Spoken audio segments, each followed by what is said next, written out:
First contact. The vast emptiness of space stretched endlessly before Grand Admiral Kizar's viewport on the bridge of the Eternal Glory, flagship of the Zetharian Empire's frontier fleet. His scaled skin reflected the blue glow of the tactical displays as his four eyes scanned the sensor readouts. Something unusual had triggered the long-range detection grid at the outer boundaries of Imperial territory. "Report," Kizar commanded, his voice resonating with the natural authority that came from 3 centuries of military service. First Officer Tella's slender fingers danced across the holographic interface. "Unknown vessel detected at coordinates 557 to 882 301, sir.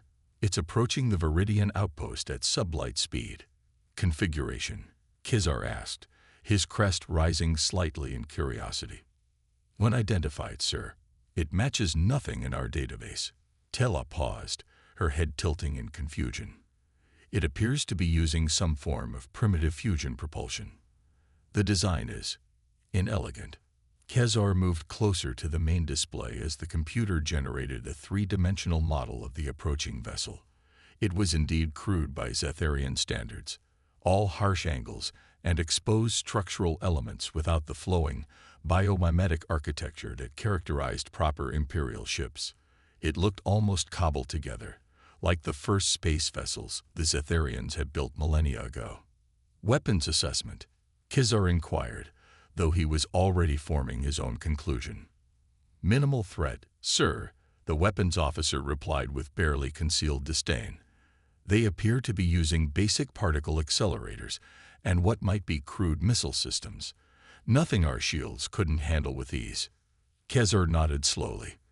This was surely another primitive species taking its first tentative steps into interstellar space. The Empire had encountered dozens over the millennia, and the protocol was well established. Assess their development level, determine if they could be useful, and decide whether to guide them into the Zetharian sphere of influence or simply avoid contact until they evolved further. "They're broadcasting a message, sir," Communications Officer Vorel announced. "It's being transmitted across multiple frequencies in perfect Imperial Standard." A chill ran down Kizar's spine. Imperial Standard was a complex language that had evolved over thousands of years. Even established client species of the Empire took decades to master its subtle inflections and tonal variations. How could an unknown race be speaking it flawlessly? "Put it through," Kizar ordered, his crest now fully extended, a sign of alertness that his bridge crew recognized immediately. The message played through the ship's communication system. "Greetings to the Zetharian vessel Eternal Glory. This is Captain Helena Chen of the Earth ship Pathfinder. We come in peace and request permission to approach for diplomatic contact." The bridge fell silent. The alien not only spoke their language perfectly but knew the name of their ship, information that should have been impossible to obtain from that distance. "Scan their vessel thoroughly," Kizar commanded. "I want to know everything about them." The results only deepened the mystery. Despite its appearance, the alien ship's hull was composed of materials that defied easy analysis.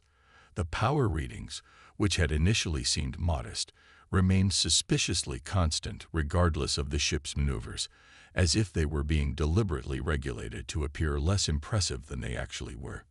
"Sir," First Officer Tella said, her voice lowering, "we're detecting dozens of small objects surrounding the alien vessel. They appear to be some kind of autonomous probes." Kizar's mind raced. These Earth beings had somehow reached Zetharian space undetected, were speaking perfect Imperial Standard, knew their ship's designation, and had deployed what were likely observation devices. Nothing about this scenario aligned with a first contact with a developing species. "Open a channel," Kizar decided. When the link was established, he spoke with measured precision. "Captain Chen, your presence in Imperial territory is unexpected, as is your knowledge of our language and our vessel. Explain yourself." The response came with what Kizar could only interpret as amusement in the alien's voice. "Admiral Kizar, humanity believes in thorough preparation for first contact scenarios. We've been studying the Zetharian Empire for some time now. Today seemed appropriate to finally introduce ourselves formally. Studying us, Kizar repeated, his outer eyelids narrowing. For how long? Long enough to learn your language, understand your customs, and admire your accomplishments. Chen replied diplomatically, evading the specific question. We believe the Zetharian Empire and Earth could establish mutually beneficial relations. Perhaps we could meet in person to discuss the possibilities. The intelligence center aboard the Eternal Glory became a hive of frantic activity as analysts worked to compile everything they could about these humans. Grand Admiral Kizar stood at the central platform, watching as information filled the curved displays surrounding him. They call their homeworld Earth, Science Officer Mira reported. Based on the limited data they shared, it appears to be a high-gravity, nitrogen-oxygen atmosphere planet with extreme climate variations. High-gravity species, Kizar muttered. That explained the stocky, solid build of Captain Chen in their communication.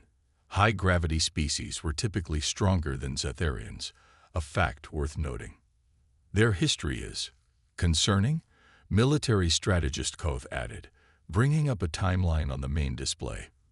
From what we can piece together from their transmissions and the data they provided, they'd spent much of their history at war with themselves. The screens displayed images of human conflicts through the ages, primitive battles with basic tools, conflicts with chemical-propelled projectiles, and finally wars utilizing nuclear weapons and beyond. While the Zetharian Empire had enjoyed millennia of internal peace, these humans had been fighting, evolving, and refining the art of warfare continuously. Most interesting is their technological development path. Mira continued. Unlike nearly every spacefaring species we've encountered, including ourselves, the humans developed kinetic weapons technology to an extraordinary degree before moving to energy-based systems. They mastered the physics of projectile weapons before they developed what we would consider basic energy technology.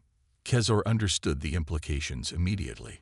Different evolutionary paths led to different ways of thinking. These humans might have technological solutions the Zetharians had never considered simply because they approached problems from an entirely different direction. And this ship of theirs, Koth said, bringing up the scans of the Pathfinder. It's a masterpiece of deception. Look at these readings. The hull appears simplistic, but its molecular structure has been manipulated at the quantum level. It's far more durable than it appears. And these supposed fusion engines, the power signature doesn't fluctuate as it should with true fusion. They're disguising something far more advanced. Prime Counselor Vex, who had joined the briefing via quantum link from the Imperial capital, finally spoke. Your assessment, Grand Admiral. Kizar considered his words carefully. The humans represent an unknown variable, Prime Counselor. They've reached our space undetected. Their technology, while disguised to appear primitive, shows signs of advancement that might rival our own in certain areas. Most concerning is that they've been observing us without our knowledge for an undetermined period. Yet they choose to reveal themselves now, Vex noted. Why? That is the question, Kizar replied. They could have continued their surveillance. Instead, they've initiated official contact. Your recommendation? Vex asked. Kizar took a deep breath. We have two options. We can treat them as a potential threat and respond accordingly. He paused, letting the implication hang in the air. Or, Vex prompted, or we accept their diplomatic overture and learn more about them.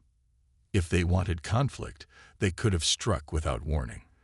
The fact that they're seeking diplomatic relations suggests peaceful intent, or at least a desire to avoid immediate hostilities. The Prime Counselor was silent for a long moment. Proceed with diplomatic contact, Grand Admiral, but take all necessary precautions. The Zetharian Empire has stood for 10,000 years because we've been careful. Let's not break that tradition now. As the meeting concluded, Kizar returned to the bridge and gazed at the human vessel on the main display. Despite its unassuming appearance, he couldn't shake the feeling that the Pathfinder was far more dangerous than it appeared. Like a venomous creature disguised as something harmless, The humans had mastered the art of deception before they'd even made contact. "Prepare for the diplomatic meeting," he ordered, "and keep our weapons systems at full readiness." The demonstration. The diplomatic meeting was set to begin in 2 hours aboard a neutral station orbiting the uninhabited world of Viridian IV. 6 Cytherian warships now surrounded the Pathfinder at what they considered a safe distance, close enough to react to any aggressive move, but far enough to avoid being caught in the same attack. On the bridge of the Eternal Glory, Grand Admiral Kizar reviewed the security protocols one final time. Something about the human vessel's apparent vulnerability continued to trouble him. Their ship looked like it could be destroyed with a single shot from the Glory's main cannon, yet the humans showed no concern whatsoever about being surrounded by Zetharian warships. Either they were foolishly overconfident, or they knew something the Zetharians didn't. The calm was shattered when Commander Draz's vessel, the Swift Vengeance, broke formation without warning or authorization. "Commander Draz, return to your assigned position immediately," Kizar ordered through the command channel. "That is a direct order." "They're a threat, Admiral," Draz replied, his voice tight with conviction. "You've all seen the reports. They're deceptive, warlike, unpredictable. Better to eliminate them now than wait for them to strike first." The Swift Vengeance powered up its main weapon system, a quantum disruptor designed to tear apart matter at the subatomic level. Kizar watched in mounting horror as the brilliant beam lanced out toward the Pathfinder. What happened next would be studied in Zetharian military academies for generations to come. The human ship didn't attempt to evade.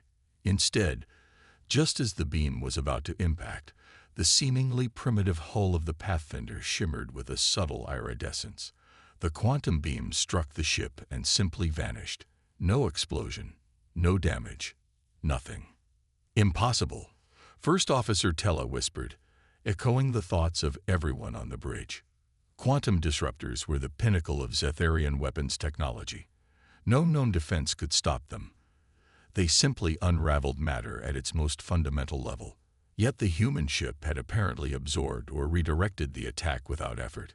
Captain Chen's voice came through on the general communication channel, her tone as calm as if she were discussing the weather. "Commander Draz, I believe that qualifies as an act of war. Would you like to reconsider your actions?" Draz responded by firing again, and again, and again, each shot more powerful than the last, each one absorbed by the strange shimmering effect around the human ship. The Pathfinder hadn't even changed position. "Very well," Chen said, and finally, the human ship began to move. What followed defied the physics as the Zetharians understood them. The Pathfinder didn't so much fly as dance, moving with such speed and precision that it seemed to be in multiple places at once. It circled the Swift Vengeance in patterns that should have torn any ship apart from forces alone. "Sir," Tella called out in alarm, "the human ship's power readings just jumped exponentially. They're now showing more energy output than our entire fleet combined."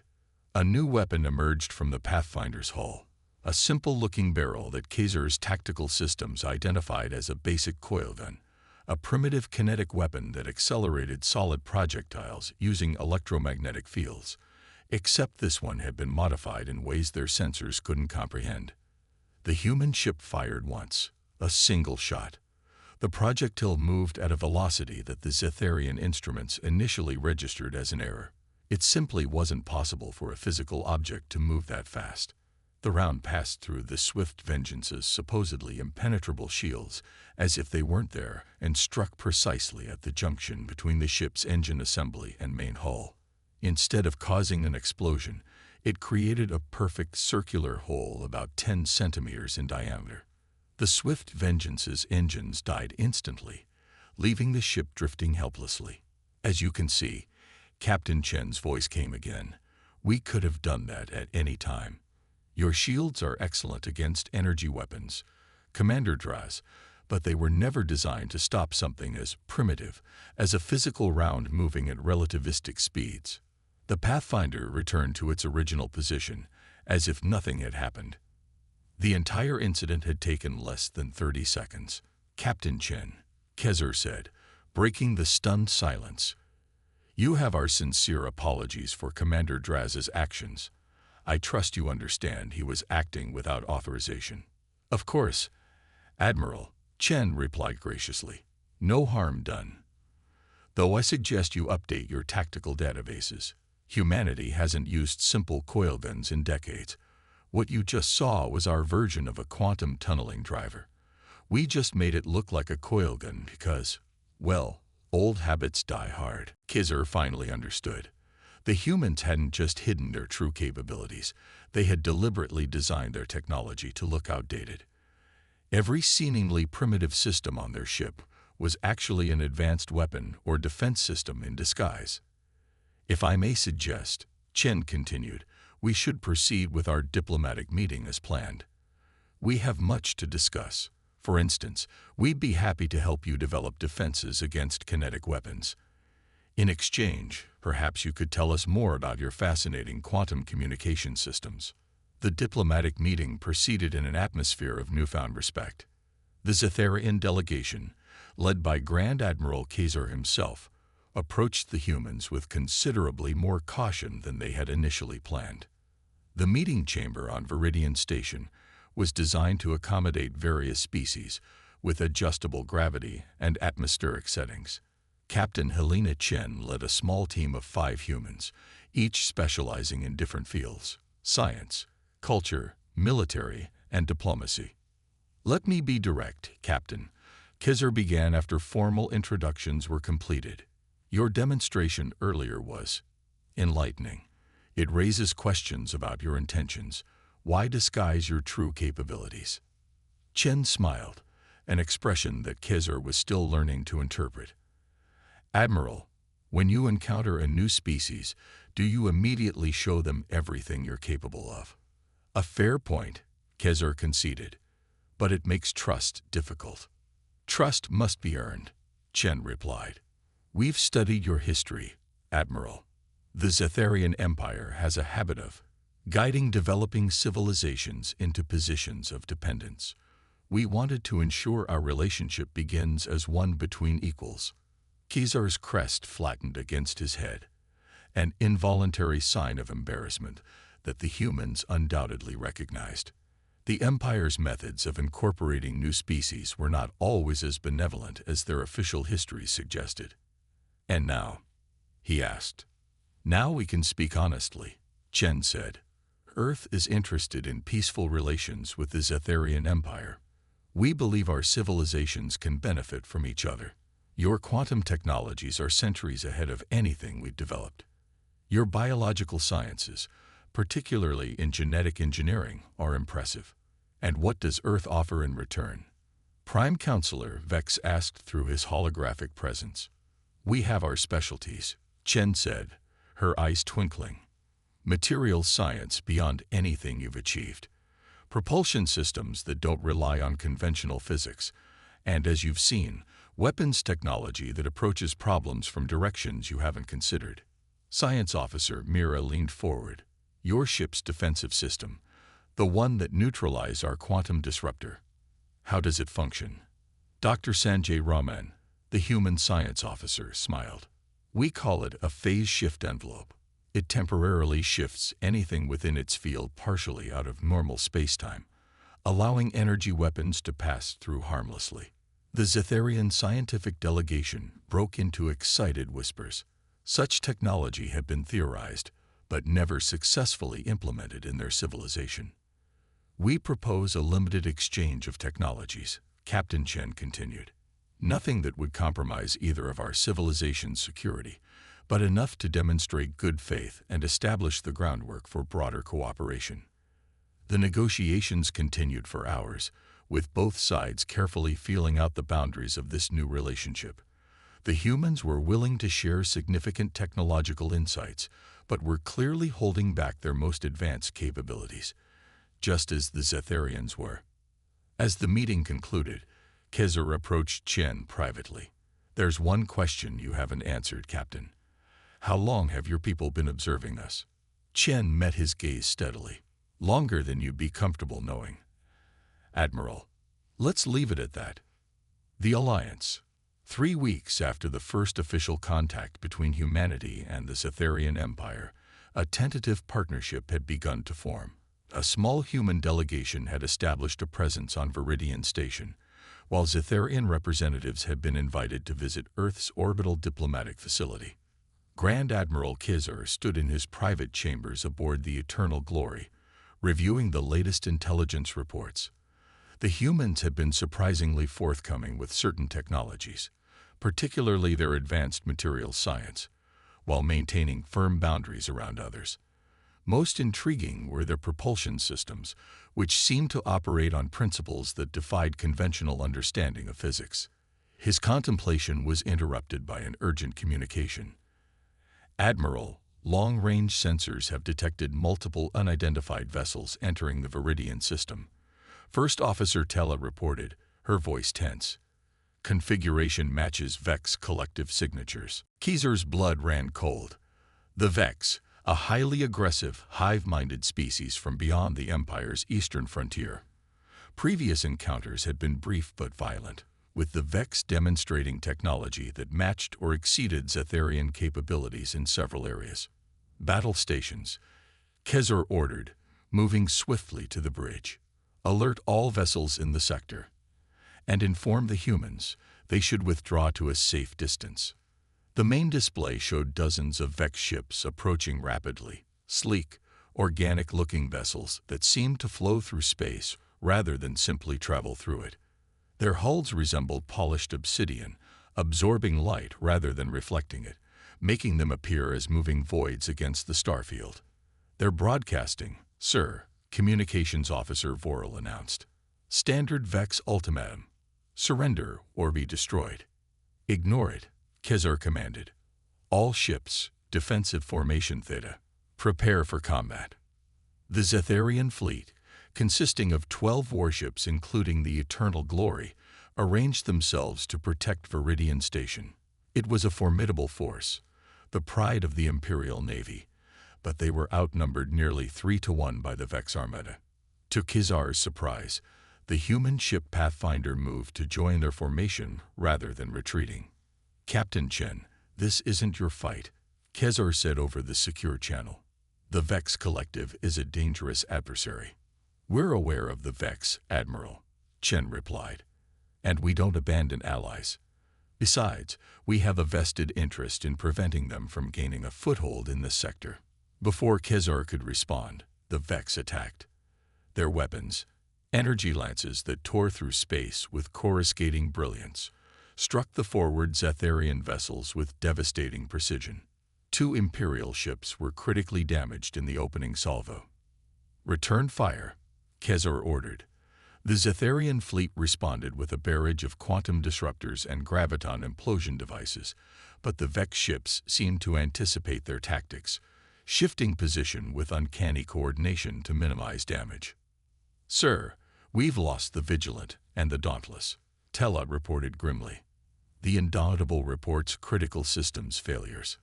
3 ships lost in the opening minutes of battle. This was rapidly becoming a disaster. The Vex were demonstrating tactics and coordination they hadn't shown in previous encounters. It was as if they'd been studying Zetharian battle strategies. "Admiral," Captain Chen's voice came through calmly. "Request permission to execute a flanking maneuver with the Pathfinder." Kizar hesitated only briefly. "Granted, Captain. But what do you hope to accomplish alone against their numbers?" "Who said we were alone?" Chen replied. Suddenly, space itself seemed to fold at multiple points around the battlefield. Where there had been empty void moments before, 7 human vessels now appeared, ships of various configurations, all larger than the Pathfinder, all bearing the insignia of the Earth Defense Fleet. "Sorry for the dramatic entrance," Chen said. "Our phase shift drives take a moment to recalibrate after a jump." Kizar stared in disbelief. The humans had a fleet in position, ready to intervene, and the capability to appear anywhere in the battle space without warning.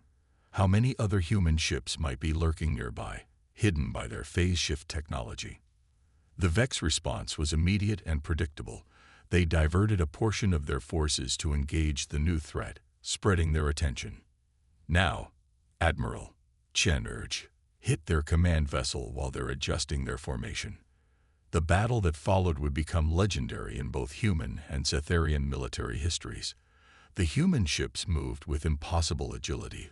Their weapons, a mixture of relativistic kinetic drivers, focused gravitational beams, and energy weapons unlike anything the Zetharians had seen, tore through the Vex fleet with surgical precision. Most impressive was their tactical coordination.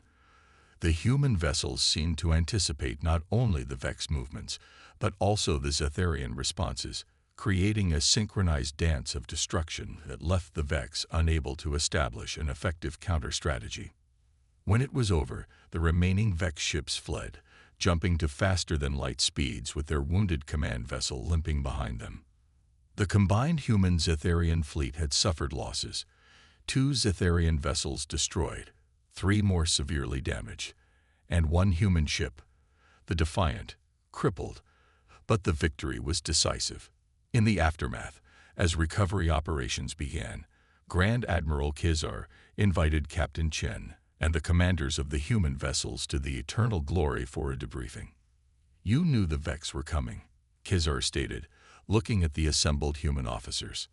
Admiral Sophia Reyes, commander of the Earth vessel Intrepid and the ranking human officer present, nodded. We've been monitoring Vex movements for some time. They've been expanding aggressively in multiple sectors. And you didn't think to warn us? Kizar asked, his tone carefully neutral. We were gathering confirmation, Reyes replied, and frankly, testing your response capabilities. The Vex incursion provided an opportunity to assess how we might work together under combat conditions. Kizar's crest flattened again, partly in irritation, partly in begrudging respect. A dangerous game, Admiral. Calculated risk, Reyes corrected. We needed to know if the Zetharian Empire would be a reliable ally before committing fully to an alliance. And your assessment? Prime Counselor Vex asked through his quantum link. Reyes exchanged glances with her fellow officers before answering. Favorable, Counselor. Your forces fought with honor and adaptability. With some technological exchanges and joint training, I believe our civilizations could create a formidable defensive partnership against the Vex and other threats. The implications weren't lost on Kizar or any of the Zetharians present. The humans were offering an alliance, but on their terms, as equals or perhaps even as the dominant partner given their demonstrated technological advantages. This battle has revealed much, Prime Counselor Vex said after a thoughtful pause. About the Vex, about humanity, and about ourselves. The Empire has stood alone for millennia, believing our technology and military prowess unmatched. Today has been educational. Captain Chen smiled. The best partnerships are those where both sides have something to teach each other, Counselor. Indeed, Vex agreed. Grand Admiral Kizar, you are authorized to begin formal alliance negotiations with the human representatives. The Vex threat must be addressed, and it appears we have found partners worthy of the Zetharian Empire. As the meeting concluded, Kizar took a moment to speak privately with Captain Chen. You've been 3 steps ahead of us from the beginning, haven't you? Chen's expression was sympathetic. Not out of malice, Admiral. Humanity has learned through hard experience to be cautious. Our history is filled with first contact scenarios that went badly. You make it difficult to trust you, Kizar observed. Trust is earned over time, Chen replied. We're willing to put in that time if you are. Kizar considered this.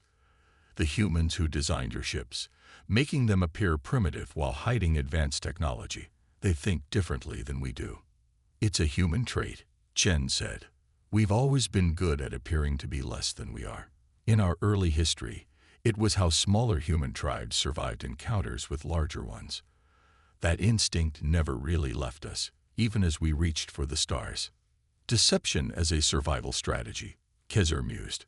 Fascinating. We prefer to think of it as strategic ambiguity, Chen said with a smile. And now that we've moved past it, I think you'll find humans make better friends than enemies. Looking at the tactical display showing the remnants of the Vex fleet fleeing the system, With the combined human and Cytherian ships in pursuit, Khizr had to agree. The galaxy had suddenly become a much more complex place, and perhaps with these strange, deceptive, ingenious humans as allies, a slightly safer one. In the months that followed, the alliance between Earth and the Cytherian Empire formalized. Joint fleet exercises became common, technological exchanges accelerated, and cultural missions began building understanding between the two civilizations. The Vex Collective, facing the combined might of human ingenuity and Cytherian determination, retreated to reconsider their expansion plans. And throughout known space, word spread of the strange, contradictory humans, beings who disguised their strength yet showed mercy to former adversaries, who approached the universe with both caution and optimism, and who had managed to gain the respect of the mighty Cytherian Empire not through conquest, but through a carefully orchestrated first impression. When new species encountered human vessels at the edge of their territories, they no longer saw primitive, unthreatening ships. They saw potential allies or adversaries to be approached with the utmost caution. The humans had mastered the art of strategic revelation, and the galaxy would never be the same.